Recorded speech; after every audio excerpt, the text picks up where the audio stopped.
You've been lied to. They tell you to work hard, save your money, and follow your passion. And you know what? That's a fantastic recipe for a comfortable life of obedience. It will not make you rich. It will make you a useful, predictable cog in a machine that was designed to make someone else rich. When you're starting from nothing, no connections, no trust fund, no safety net, you don't need a savings plan, you need a battle plan. You don't need another motivational speech, you need a strategy. This isn't a promise to make you feel good, it's a psychological blueprint for power. The truth is, building an empire from the ground up is an act of intellectual warfare. It requires a forbidden mindset, a set of tactical strategies that the old money elite understand in their bones, but would never, ever share publicly. This is the Machiavellian way. Niccolo Machiavelli, the philosopher of power, wrote his infamous book, The Prince, not as a guide to being liked, but as a treatise on how to seize and hold political power. He never wrote a word about personal finance, but the psychological principles are identical. Today, we're going to metaphorically apply his ruthless pragmatism to the acquisition of wealth. So forget everything you've been taught about deserving wealth. In this kingdom, you take what is yours by force of will and intellect. Part 1. The Forbidden Truth, the Mindset Warfare. Before you can build, you must destroy. You have to demolish the mental prison that's keeping you poor. The war for wealth is fought and won in the 6 inches between your ears. This is mindset warfare, and these are its forbidden principles.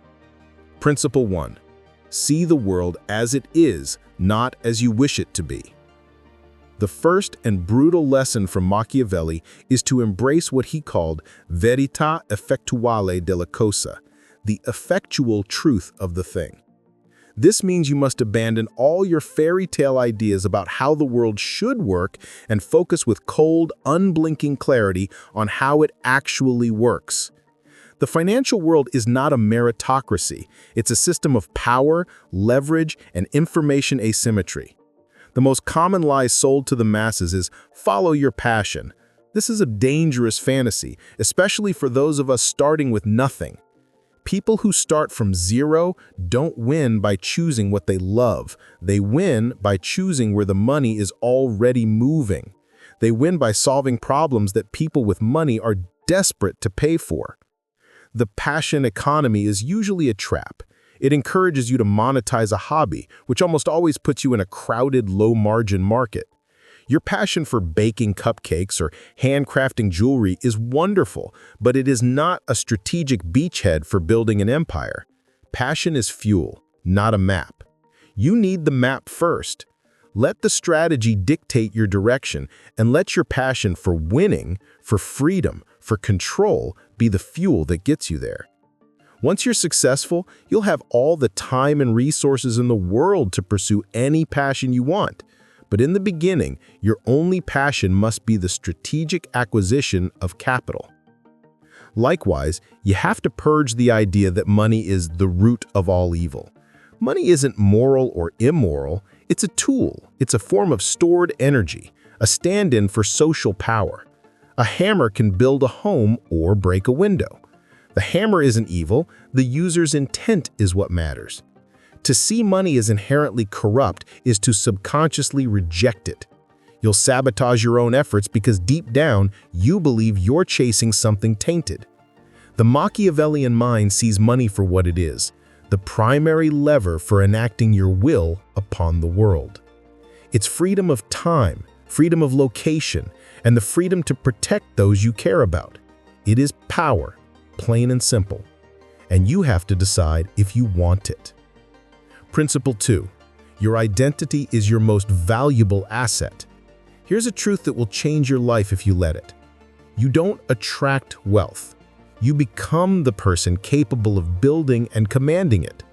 The universe doesn't give you what you want, it gives you who you are. Your current financial situation is a perfect reflection of your current identity. To change one, you must first transform the other. This is where most people who try to get rich fail. They try to apply new tactics to an old identity. They read a book on investing but stay a fearful person. They start a business but stay a person who craves comfort and avoids risk. It will never ever work. This is the logic behind why so many lottery winners end up broke. You've probably heard the stat that 70% of lottery winners go broke. While that specific number lacks rigorous large-scale support and studies on large windfalls are mixed, the underlying principle is sound. Anecdotal evidence and some studies show that a person with a poor person's identity cannot manage a rich person's fortune. They're handed the keys to a kingdom they haven't learned how to rule. Wealth without a corresponding identity shift is just a temporary loan. So how do you change your identity? Not with affirmations. Not by looking in the mirror and telling yourself you're rich. That's a child's game. You change your identity by changing your actions, which in turn changes your beliefs about yourself. You have to start acting like the person you intend to become. Does the wealthy, strategic person you imagine yourself becoming sleep in and procrastinate? No, they wake up and execute. Does this person spend their money on fleeting pleasures and distractions? No, they practice delayed gratification, understanding that every dollar is a soldier that must be deployed, not a servant to be consumed. They invest their money, their time, and their focus into assets that will fight for them. Every day presents a choice. With every decision, you cast a vote for who you want to be. When you choose to read a book on financial strategy instead of binging another series, you cast a vote for strategic learner. When you force yourself to make that sales call you've been dreading, you cast a vote for courageous executor. When you save and invest that extra $100 instead of ordering takeout, you cast a vote for disciplined builder. Your identity isn't formed in one grand moment. It's forged in the crucible of 1,000 small, disciplined choices. You aren't trying to get rich. You are, step by painful step, becoming a rich person. And eventually, your bank account will just be a lagging indicator of the identity you've already built. Principle 3. Fortune favors the prepared mind. Machiavelli had two crucial concepts, fortuna and virtù. Fortuna is luck, the unpredictable currents of life, everything you can't control. He imagined it as a raging river. You can't stop the river, but you can build levees and dams to channel its power. That act of preparation, of building skill, resilience, and strategy, that is virtù. The poor wait for luck. The powerful prepare for it. They don't buy lottery tickets. They build systems that have a high probability of success no matter which way the wind blows. This is the essence of a growth mindset, but with a Machiavellian edge. It's not about positive thinking, it's about strategic preparation. The average person sees a problem and thinks, this is a setback, a barrier. A person with a prepared strategic mind sees that exact same problem and asks, is this problem so painful that someone would pay me to solve it? Is this a doorway to an opportunity? Every crisis, every market shift, every new regulation creates a new set of problems. And every new problem is a potential business model in disguise. The prepared mind is always learning, not for entertainment, but for application. They read history to understand cycles, psychology to understand motivation, and financial statements to understand how the machine of capitalism truly works. They aren't just consuming information, they're building an intellectual arsenal. When opportunity appears, and it always does, it's invisible to the unprepared. Only the person with the right knowledge, skills, and mindset can even see it, let alone seize it. This principle is the bridge from mindset to action. You've learned to see the world as it is, to start forging a new identity, and to prepare your mind to channel fortune. Now, it's time to go to war. A mindset is useless without a map. Here is your tactical campaign.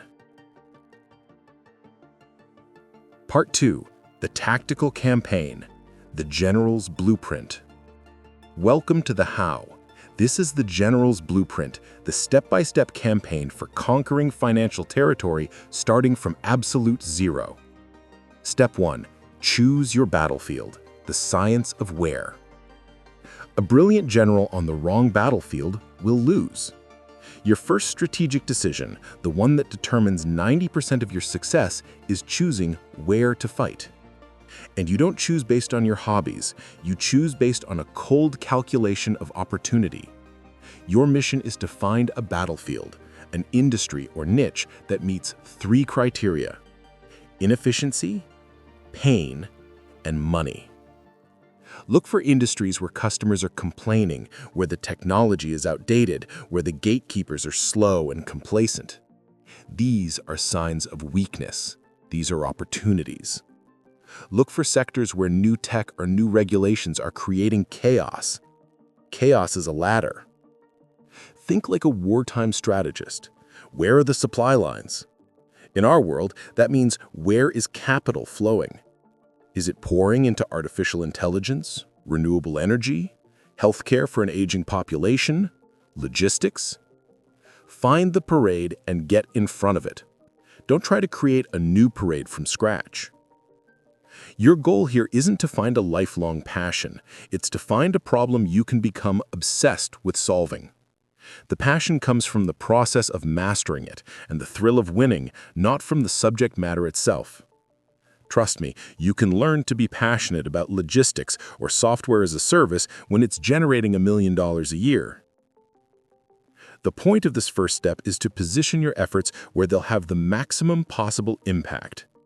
Don't start a restaurant because you like to cook. Analyze the restaurant industry's failure rates, razor-thin margins, and intense labor needs, and conclude that it's a tactical nightmare. Instead, maybe you build software that helps restaurants manage their inventory more efficiently. That's a much better battlefield. Pick one battlefield and dedicate yourself to understanding its terrain. Who are the major players? What are their weaknesses? Who are the customers? What are their deepest, most urgent pains? Become an expert, not as a participant, but as a strategist observing from a hill. Step 2. Forge your weapon, the high-income skill. Once you've chosen your battlefield, you need a weapon. You can't fight with your bare hands. In the war for wealth, your weapon is a high-income skill. This is a specific, quantifiable ability that directly solves a painful, expensive problem on your chosen battlefield. Starting from nothing means you have no capital. Your only real asset is your time and your ability to learn. So you must invest your time in forging a skill so valuable that people will pay you a premium for it. This is how you generate your first seed capital. What are these skills? They're almost always close to the point of revenue. Sales, the ability to persuade someone to exchange money for value. It's the lifeblood of all commerce. If you can sell, you will never be poor. Copywriting, the ability to use the written word to persuade. Every ad, every website, every email is an act of copywriting. It is salesmanship scaled. Digital marketing, the ability to generate leads and customers online through platforms like Google, Facebook, and TikTok. This is the modern distribution network. Coding or software development, the ability to build the digital tools and systems that businesses run on.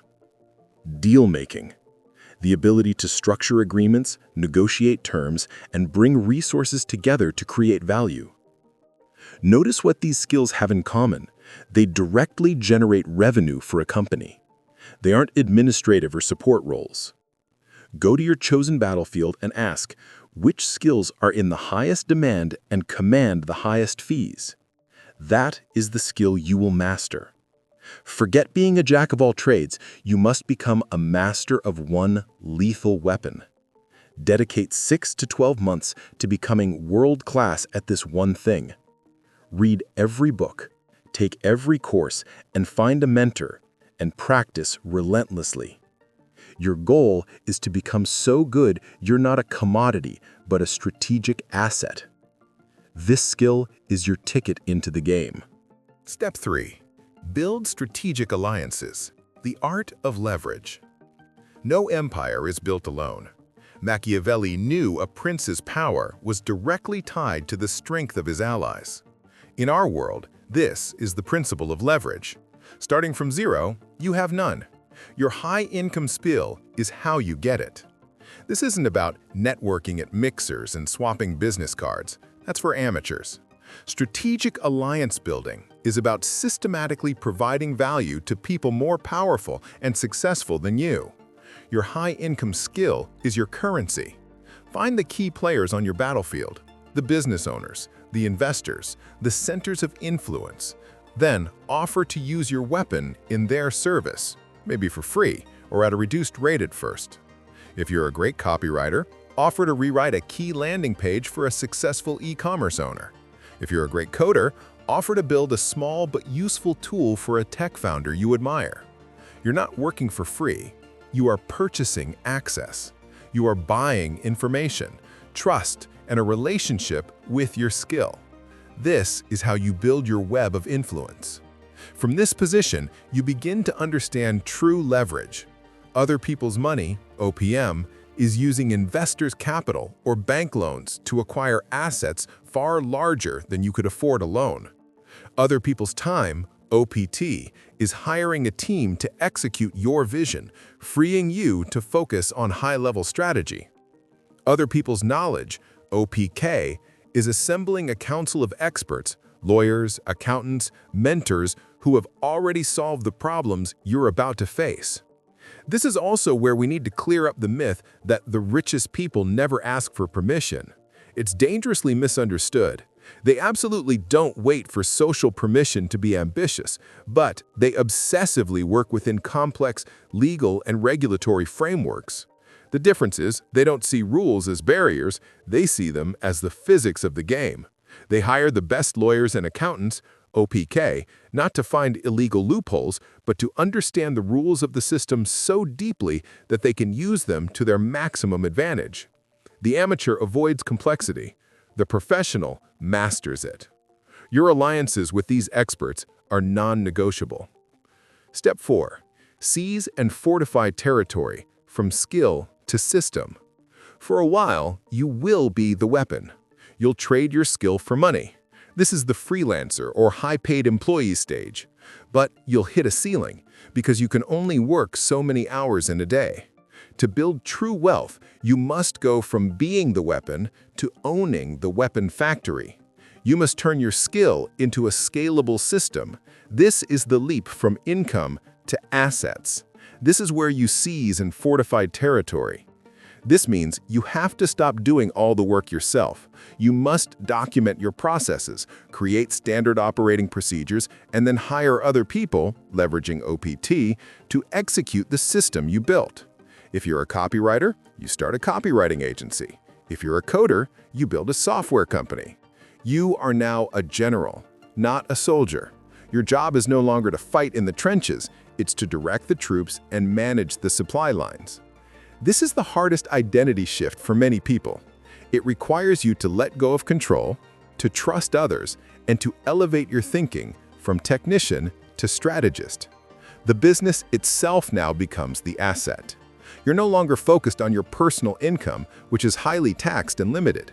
You're focused on the equity value of your enterprise, on building something that generates profit while you sleep and can one day be sold. This is the first major step toward true financial sovereignty. You've seized your territory. Now you fortify it with robust systems, a strong brand, and a loyal team. Step 5. Establish your empire. The art of capital. This is the final stage. This is where you start to think like old money. Your business is now a cash-flowing asset. It's your fortress. The profits it generates are your armies of capital. Your job now is to deploy these armies to conquer new territories. You're no longer just a business owner. You're a capital allocator. The biggest mistake here is lifestyle inflation. The amateur takes his business profits and buys a Lamborghini. The strategist takes his profits and buys another cash-flowing asset. You must use the income from your active business to buy passive assets. This is where you use the most powerful tools in the Machiavellian wealth builder's arsenal: strategic debt and sophisticated asset acquisition. Debt isn't a four-letter word, it's a tool for amplification. The wealthy understand this. They borrow money at, say, 5% interest to buy an asset like a commercial real estate property or another business that they project will return 15%. That 10% spread is profit created from thin air, amplified by the bank's money, OPM. Now, leverage is a double-edged sword. It magnifies losses just as easily as gains. The 2008 financial crisis wasn't just a story of leverage, but of reckless leverage combined with complex derivatives, subprime lending, lax regulation, and a systemic interconnectedness that created a house of cards. Strategic leverage, in contrast, is based on conservative math, a deep understanding of the asset, and a clear plan to service the debt. This is also where the infamous buy, borrow, die strategy comes in. It's not a magic trick, but a sophisticated and currently legal tax deferral strategy. Here's how it works. You buy an asset, like stocks or real estate. As it appreciates, you don't sell it, which would trigger capital gains taxes. Instead, you borrow against its value at a low interest rate and live off that borrowed money tax-free. When you die, your heirs can inherit the assets at a stepped-up basis, which resets the cost basis to its value on the date of death. They could then sell it without owing capital gains on all the appreciation that happened during your lifetime. Now, it's crucial to note that this provision of the U.S. tax code is a subject of intense political debate and could be modified or even eliminated in the future, making it a less certain long-term plan. This multi-generational thinking is the hallmark of empires. Look at the Rothschilds. To say they stayed rich for centuries just through cash flow is a massive oversimplification. Their dominance was built on a truly Machiavellian combination of strategies: creating a continent-wide information network that gave them an edge, financing governments and even both sides of wars, securing control over state banking, and using strategic marriages to consolidate power. It was a grand strategy for power in which money was just one component. This is the final level of the game, using capital not just to live, but to secure multi-generational influence. Let's circle back to where we started. You have been lied to. The path to wealth isn't paved with frugality and passion projects. It's a strategic campaign that demands a fundamental transformation of who you are. The goal was never just to get rich. The accumulation of money is a hollow victory if you remain a slave to it. The true prize is sovereignty. It's the absolute control over your most precious, non-renewable asset, your time. It's the freedom to live where you want, to work on what you want, with whom you want, or to not work at all. It's the power to shape your reality according to your own will. You have the blueprint. You have the principles of mindset warfare and the tactical campaign. You know you must see the world as it is, forge a new identity, and prepare for opportunity. You know you must choose a battlefield, forge a weapon, build alliances, seize territory, and finally, command armies of capital. This path isn't easy. It is a path of discipline, sacrifice, and relentless learning. It will require you to wage war against your own weakness, your own fear, and your own desire for comfort. But the alternative is to live a life of quiet obedience, a pawn in someone else's game. The choice is yours. You are not a pawn. You are a player. The only question is, are you ready to make your first move? If you're serious about building your own battle plan and moving from theory to execution, I've put together a free resource in the description that outlines how to identify high-potential battlefields in today's economy. It's the first step. Take it. And for the first act of your new identity, I have a question for you.